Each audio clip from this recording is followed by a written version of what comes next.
ஆண்டவரும் அருமை இரட்சகருமா இருக்கிற இயேசு கிறிஸ்துவின் ஆச்சரியமான நாமத்தில் தினமும் கர்த்தருடைய சத்தத்தை கேட்டுக்கொண்டிருக்கிற என்னுடைய பிள்ளைகளை வாழ்த்துகிறேன், ஆசீர்வதிக்கிறேன். நீங்கள் ஆசீர்வதிக்கப்பட்டவர்கள். இந்த நாளிலும் கூட பரிசுத்த தேவன் உங்களை பார்த்து திருவலம் பற்றி கொண்டிருக்கிற வார்த்தை என்னவென்றால், முதலாவது தேவனை வையுங்கள். நம்முடைய வாழ்க்கையில் யாரை முதலாவது வைத்திருக்கிறோம், எந்த காரியத்தை முதலாவது வைத்திருக்கிறோம் என்பதை நாம் சிந்தித்து பார்க்க வேண்டும். அநேகர் வேலையை முதலாவது வைப்பார்கள். ஞாயிற்றுக்கிழமை கூட வேலைக்கு ஓடுகிறவர்கள் எத்தனை பேர் இருக்கிறீங்க? யோசித்து பாருங்கள். இந்த வேலை பார்த்தா தானே சாப்பிட முடியும், இந்த வேலை பார்த்தா தானே இந்த கடனை அடைக்க முடியும், வேலை பார்த்தா தானே இந்த உலகத்தில் வாழ முடியும் என்று சொல்லுவார்களே தவிர, கர்த்தருடைய நாளை கூட கர்த்தருக்கு நம்ம கொடுக்க மாட்டோமே.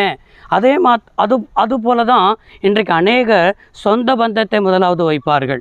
சொந்த பந்தம் ஃபங்க்ஷன் வச்சிருச்சுன்னா ஞாயிற்றுக்கிழமை கல்யாணம், காதுகுத்து, அது இதுன்னு சொல்லி அதுக்காக ஓடிக்கொண்டிருக்கிறவர்கள் அநேகர் இருக்கிறார்கள். குடும்பத்தை முதலாவது வைப்பார்கள். குடும்பம்னு சொல்லி குடும்பமாக இன்றைக்கி தானே என்ன செய்ய முடியும்? ஷாப்பிங் போக முடியும். குடும்பமாக இன்றைக்கி தானே வெளியில் போயிட்டு வர முடியும். குடும்பத்தோடு இன்றைக்கி தானே நேரம் செலவிட முடியும் என்று சொல்லி குடும்பத்துக்கு முக்கியத்துவம் கொடுக்குறவர்கள் உண்டு. குடும்பத்துக்கு முக்கியத்துவம் கொடுக்குறது தவறு இல்லை. ஆனால் கர்த்தருக்கு கொடுக்க வேண்டிய நிலை, கர்த்தருக்கு நம்ம கர்த்தரை முதலிடத்தில் என்ன செய்யணும்? வைக்கணும். அப்படி தான் ஆண்டவர் சொல்லுகிறார். உங்கள் வாழ்க்கையில் ஏன் இன்றைக்கி நிறைய ஆசீர்வாத தடை தெரியுமா? நீங்கள் தான் தடையாக இருக்கிறீங்க. நீங்கள் கர்த்தரை வைக்க வேண்டிய இடத்துல மற்றதெல்லாம் வச்சு நீங்கள் கர்த்தரை பின்னால் தள்ளிடுறீங்க. ஆசீர்வாதமும் பின்னால் என்ன செஞ்சிருது? நம்முடைய வாழ்க்கையில் போயிருக்கிறது. மத்தேயு எழுதின சுவிசேஷ புத்தகம் 6ஆம் அதிகாரம் 33வது வசனத்தில் வாசிக்கிறோம்.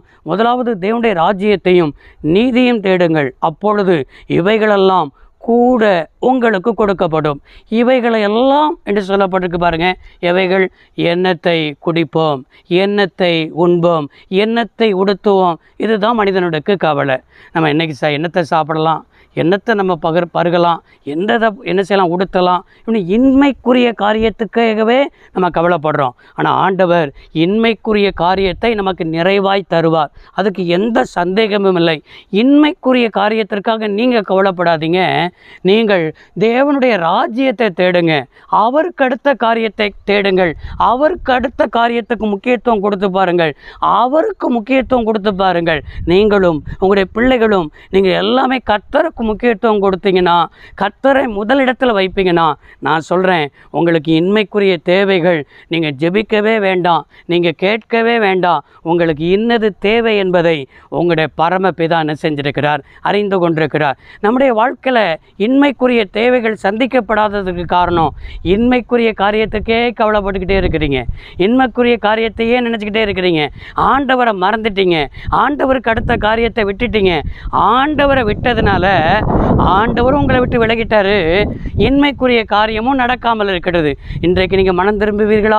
இன்றைக்கு உங்களை ஒப்பு கொடுப்பீர்களா? நீங்கள் ஒப்பு கொடுத்து ஆண்டவர்கிட்ட மனம் திரும்பி கர்த்தரை முதலாவது வச்சு பாருங்கள், உங்களுக்கு எல்லா காரியமும் நடக்கும்.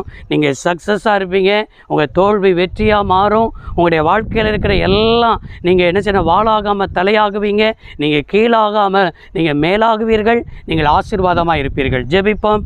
சர்வ வல்லமையுள்ள தெய்வமே, அன்பு தகப்பன், இந்த வார்த்தையின்படியே பிள்ளைகள் ஆசீர்வதியும். பிள்ளைகள் உம்மை முதலாவது வைக்க உதவி செய்யும். இயேசு ரட்சக நாமத்தில் பிதாவே, ஆமென். கர்த்தர் உங்களை ஆசீர்வதிப்பாராக. God bless you all.